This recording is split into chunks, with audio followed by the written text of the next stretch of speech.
ការមនុស្សអាយុចុះមកដល់80000ឆ្នាំនោះបរិសុទ្ធស្ត្រីមានអាយុ500ឆ្នាំទើបរៀបការជាគ្រួសារពេលនោះសំបីភ្លៀងទាំងឡាយក៏ភ្លៀងត្រូវកាល10ថ្ងៃភ្លៀងម្ដង10ថ្ងៃភ្លៀងម្ដងឬ15ថ្ងៃភ្លៀងម្ដង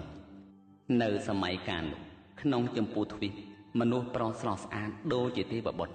មនុស្សស្រីរូបស្អាតដូចជាទេពអប្សរក្នុងសួគ៌កាលនោះឯងក្រុងពារាណសីមានឈ្មោះថាកេតុមេតីបណ្ដោយ16យុទ្ធទទឹង1យុទ្ធមានទ្វារក្រុង4ដើមឈើកាប់ប្រព្រឹក4ដើមកំពែង7ជាន់សាងដោយកែ7ប្រការគ្រានោះអ្នកលកាទេវបុត្រសោយនៅសេរីសម្បត្តិក្នុងសួគ៌ទេវលោក6ជាន់ចតចាអត្តភាពនោះបានមកកើតជាស្ដេចចក្រពត្តិមានឈ្មោះថាសង្ខៈក្នុងក្រុងកេតុមេតីនោះព្រះបាទសង្ខៈនោះទ្រង់ត្រួតត្រាគ្រប់គ្រងដែនចក្រភពប្រកបដោយធម៌មិនបាច់ប្រើអញ្ញាមិនបាច់ប្រើគ្រឿងសត្រាវុធឡើយក្នុងសម័យកាលនោះមនុស្សទាំងឡាយក្នុងចម្ពោះទ្វីប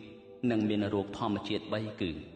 ឃ្លានអាហារ1បន្ទោបង់ទឹកម៉ូតគឺទឹកនោមនិងលាបមួក1និងចាស់ជរាមរណៈ1ក្រៅពីនេះពុំមានជំងឺអ្វីផ្សេងមកបៀតបៀនឡើយសម័យនោះបរាហិតរបស់ស្ដេចចក្រពត្តិមានព្រះនាមប្រកាសថាសុព្រហ្មព្រាហ្មណ៍ជាអ្នកមានយសធំបន្ទាប់អំពីព្រះរាជាភរិយាបរាហិតនោះមាននាមថាព្រហ្មវតីពេលនោះព្រះសិអាមិត្រីពោធិសត្វដែលពួកទេវតាទាំងឡាយបានអារាធនាហើយទ្រង់ទៅយត់ចាកតសេតបរិយមកចាប់បដិសន្ធិក្នុងគភ៌ព្រះនាងព្រហ្មវតីពេលចិត្តភ្លឺក្នុងថ្ងៃ15កើតខែអាសាឍស្ដេចចតុមហារាជការក៏បានចុះមកថែរក្សាព្រះគភ៌ព្រះនាងព្រហ្មវតីគម្រប់10ខែបរិបូរណ៍ទ្រង់ក៏ប្រសូតចាកគភ៌ព្រះមេដាព្រះមេតីពោធិសត្វទ្រង់គង់នៅជាសុខក្នុងគិរីវាសធរក្នុងប្រាសាទ3គឺ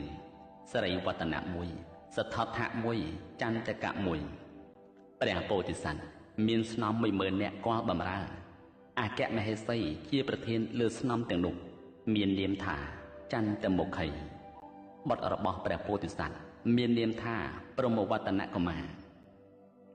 ព្រះពោធិសត្វទ្រង់ឡើងកាន់រាជរដ្ឋឆ្ពោះទៅកាន់ឧទ្យានបានឃើញនៅនិមិត្ត4ប្រការគឺមនុស្សចាស់មនុស្សឈឺមនុស្សស្លាប់និងភេទបព្វជិតទ្រង់ក៏នៅណៃក្នុងភាពជាខរិវិពេញប្រតិក្នុងភេទជាបព្វជិតហើយទ្រង់ក៏ត្រឡប់មកកាន់ប្រាសាទវិញពេលនោះស្រាប់តែប្រាសាទអណ្ដែតហោះឡើងឯកនៅអាកាសការប្រាសាទហោះចិត្តដល់ពោធិមណ្ឌលហើយស្ដេចមហាព្រហ្មក៏បង្អោនគ្រឿងបរិខារទាំង8គឺសង្ឃេដី1ជ័យពរ1ស្បង់1វត្តពុនចង្កេះ1បាត1កំបិតកោ1មជុល1ធម្មក្រក់ឬតម្រង់ទឹក1វត្ថុទាំងនោះដែលសម្រេចអំពីរិទ្ធថ្វាយព្រះពោធិសត្វលំដាប់នោះឯងព្រះពោធិសត្វកាត់ព្រះមូលីគឺភ្នំសក់ដោយប្រខ័ណ្ឌបោះឡើងទៅឯកនៅអាកាសទ្រង់សាងព្រះភ្នំបរោះនោះយ៉ាងច្រើនក៏បួសតាមព្រះពោធិសត្វព្រះពោធិសត្វបានបំពេញព្យាយាមក្នុងព្រះភ្នំអស់7ថ្ងៃចូលទៅកាន់គង់ដើមក្រោមខ្ទឹមដែលមានកម្ពស់240ហត្ថព្រះពោធិសត្វគង់លើអបរជិតបល្ល័ង្កក្នុងបឋមយាមបានសម្រេចពពីនិវាសានុសតិញាណក្នុងមជ្ឈមយាមបានសម្រេចនៅតបចក្ខុញាណក្នុងបច្ឆមយាមនៃរាត្រីទ្រង់ពិចារណានៅបច្ចយាការៈ32ប្រការត្រឡប់ចុះត្រឡប់ឡើងទ្រង់បានសម្រេចនៅសបញ្ញុតញាណក្នុងវិលាចិត្តភ្លឺក៏បានត្រាស់ដឹងជាព្រះសម្មាសម្ពុទ្ធក្នុងលោកមានព្រះនាមថា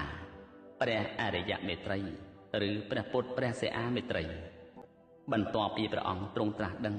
ទ្រង់ប្រកាសសម្ដែងធម៌ដល់មនុស្ស100,000កោណនិងទេវតារាប់ប្រមាណមិនបានឲ្យដល់នៅអមតៈពលគឺព្រះនិព្វានព្រះពុទ្ធអរិយមេត្រីនោះមានព្រះវរកាយខ្ពស់88ហត្ថព្រះឆាពនរាំងសីបញ្ចេញរស្មីអំពីវរកាយរបស់ព្រះដែលមានព្រះភិក្ខជាម្ចាស់អង្គនោះហាក់ដូចជាខ្សែទឹកហូរធ្លាក់អំពីឆ្នាំងមាសមានពន្លឺលិះលុបលើសពន្លឺរបស់ដួងច័ន្ទនិងដួងអាទិត្យផ្សាយទៅមើលចក្រវាឡពន្លឺភ្លឺស្វាងច្បាស់ប្រកបតាំងនៅរហូតអស់កាលទាំងយប់ទាំងថ្ងៃមនុស្សទាំងឡាយ มันอายกำนับดังถาពេលនេះជាពេលយប់ឬពេលថ្ងៃឡើយដោយព្រះពុទ្ធរស្មីបំភ្លឺក្នុងលោកទាំងយប់ទាំងថ្ងៃមនុស្សទាំងពួងដឹងថានេះជាពេលយប់នៅពេលដែលព្រះអាទិត្យអស្ដង្គគត់ដោយសម្លេងសត្វមកកាន់សម្បុកនិងដោយត្របកស្រទាប់នៃផ្កាបទុមនិងស្រទាប់នៃផ្កាឈើដែលបិទមនុស្សទាំងឡាយដឹងថានេះជាពេលថ្ងៃ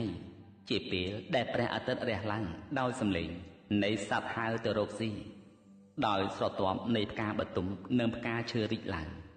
លំដាប់នោះផ្កាបទុមធំធំត្របកស្រទាប់ខាងក្រៅ30ហត្ថ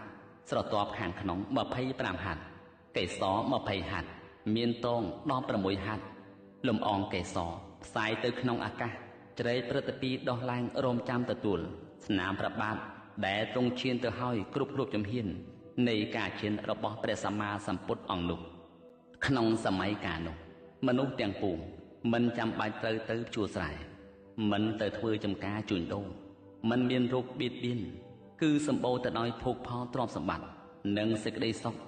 មានពុទ្ធានុសតិជាអារម្មណ៍បរិភោគបាយនៅអង្គរស្រូវសាលីដែលជាភោជនាហារកើតដោយពុទ្ធានុភាពស្លៀកនៅសម្ពុតគ្រឿងអភិរណៈគ្រឿងរក្សាជីវិតកើតឯងអំពីផ្កាស្លឹកនៃដើមឈើរុក្ខជាតិការព្រះដ៏មានព្រះភិក្ខអង្គនោះទ្រង់សម្ដែងធម្មចក្រទេវតាប្រមាណ30កោណបានត្រាស់ដឹងនៅធម៌